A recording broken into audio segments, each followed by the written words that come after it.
दोस्तों, जैसा कि आपको पता चल ही गया होगा, उत्तर प्रदेश बोर्ड जो यूपी बोर्ड में क्लास 11th की इंग्लिश की बुक्स को चेंज कर दिया गया है पूरी तरह से। यहाँ पर सीबीएसई बोर्ड में जो पढ़ाई जाने वाली बुक है, हॉर्नबिल और स्नैपशॉट, इनको लगा दिया गया है। हॉर्नबिल में प्रोज और पोइट्री सेक्शन है और स्नैपशॉट में अलग से स्टोरीज दी गई हैं। जैसा कि आप जान चुके होंगे, 30% कोर्स कम कर दिया गया है इस वर्ष। वो मैंने इससे पहले वीडियो में डाल दिया है। आज मैं हॉर्नबिल किताब से, बुक से एक बहुत ही शानदार पोएम उठा करके लाया हूँ। इसको आप किसी भी तरीके से कंठस्थ करें, मैं भी अपनी तरफ से प्रयास कर रहा हूँ। लाइन बाय लाइन उसका अर्थ बताऊँगा, चूँकि इस समय क्लासेस नहीं हो पा रही हैं। इसका नाम है the voice of the rain, यानी कि इसका मतलब होता है, वॉइस का मतलब आवाज़, ऑफ द रेन यानी रेन की आवाज़। जिस समय बारिश होती है उस समय जो आवाज़ निकलती है। क्लास 11th के लिए है और मैं, जो कि मेरा आप चैनल जानते हो, मेरे द्वारा इसको यहाँ आपके समक्ष प्रस्तुत किया जा रहा है। इसको लिखा है दोस्तों वाल्ट हिटमैन ने। इसके जो पोइट हैं वाल्ट हिटमैन हैं और ये पोएम जो है कन्वर्सेशनल फॉर्म में है, क्योंकि शुरुआती पंक्ति में कवि वारिस से पूछते हैं कि आप कौन हो, यानी आप कौन हो और आपका रूप क्या है। यहाँ पर चर्चा होती है। शुरुआती लाइनें हम देखते हैं, यहाँ दिया गया है एंड हु आर दाऊ, और तुम कौन हो। सेड आई, मैंने कहा, टू द सॉफ्ट फॉलिंग शोवर। शोर कहते हैं हम बौछार के लिए। बड़ी हल्की सी सुंदर सी बौछार ज़मीन की ओर जो आ रही थी, मैंने उससे पूछा कि तुम कौन हो। विच स्ट्रेंज टू टेल। अब यहाँ से जवाब दिया जाता है वारिस की ओर से, विच स्ट्रेंज टू टेल। इसे बताना बड़ा अजीब सा है। गेव मी एन आंसर, यानी मी का मतलब कवि। वाल्ट विटमैन कहते हैं कि मुझे वारिस की तरफ से आंसर दिया गया। एज हेयर ट्रांसलेटेड, जो यहाँ पर मैं आपको व्याख्या कर रहा हूँ। I am the poem of earth. Rain ने कहा, मैं पृथ्वी की पोएम हूँ, धरती की कविता हूँ। Said the voice of the rain, बारिश की आवाज़ ने कवि से कहा। वारिस को यहाँ पर पर्सोनिफाइड किया गया है, उनको एक मानव के रूप में मान लिया गया है और यहाँ दोनों का वार्तालाप होता है। इटर्नल आई राइज, इटर्नल का मतलब होता है लगातार, कंटिन्यूअसली। आई राइज, मैं उठती रहती हूँ। इम्पैल्पेबल, इम्पैल्पेबल का मतलब होता है something that can not be touched, जिसको हम छू नहीं सकते। मैं अदृश्य रूप में लगातार ऊपर की ओर उठती हूँ।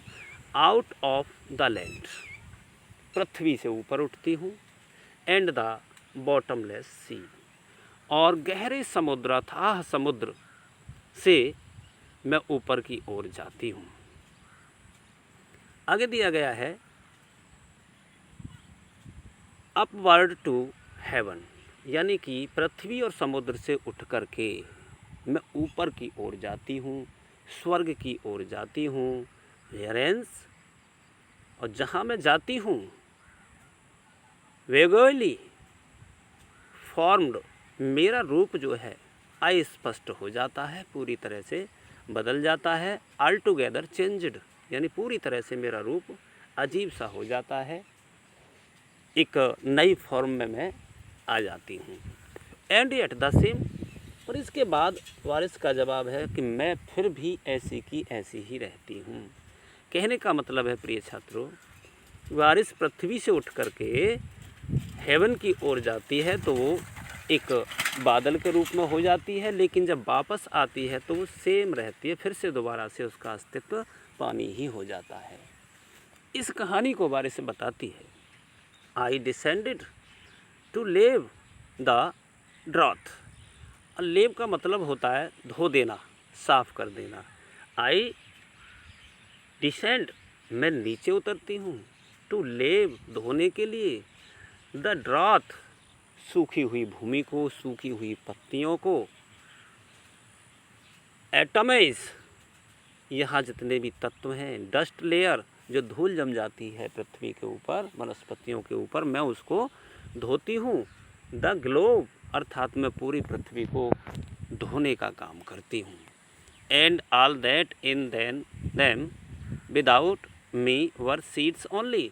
अब यहाँ पर पोइम कहती है, पोइम की आवाज़ से पता लगता है कि अगर मैं यहाँ जब तक नहीं आती हूँ, and all that in them without me, ये सभी वस्तुएं बिना मेरे, वर सीड्स ओनली, एक बीज बनकर रह जाती हैं, एक अपने ही मूल रूप में बनकर रह जाती हैं। आगे दिया है लेटेंट, लेटेंट का मतलब होता है हिडन, छिपी हुई।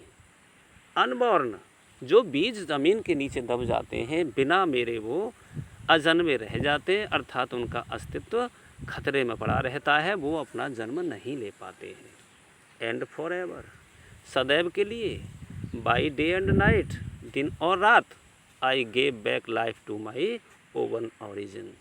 यहाँ पर कविता का कहने का मतलब है मैं दिन रात यही कार्य करती रहती हूँ, अर्थात मैं अपने अस्तित्व को बचाने के लिए दोबारा से वापस पृथ्वी पर आती रहती हूँ, अपने आप को जीवन देती रहती हूँ। तो आगे की पंक्तियों में and made pure and beautiful it, और मैं पृथ्वी को सुंदर बना देती हूँ, शुद्ध बना देती हूँ, हर वस्तु मेरे आ जाने से सौंदर्य से भर जाती हैं। आगे दोस्तों, आगे की जो पंक्तियाँ दी गई हैं ब्रैकेट में दी गई हैं। कहने का मतलब है कि ये वारिस की आवाज़ नहीं है।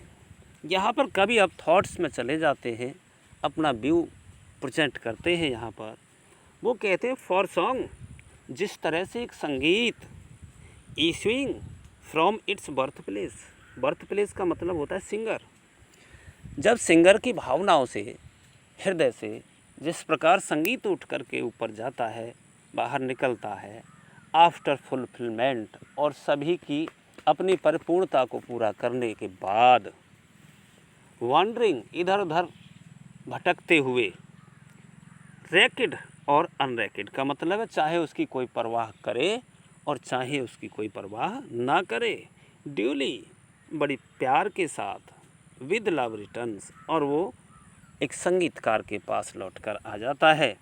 जैसा सभी कहते हैं वीडियो बनाने के बाद। प्रिय छात्रों, चैनल को आगे बढ़ाए रखना। मेरा JIC चंद्रा नाम से चैनल है, सब्सक्राइब करें और इसको शेयर भी करें। इसके बाद मैं नेक्स्ट पोएम बहुत जल्दी डालने जा रहा हूँ। Okay, thanks.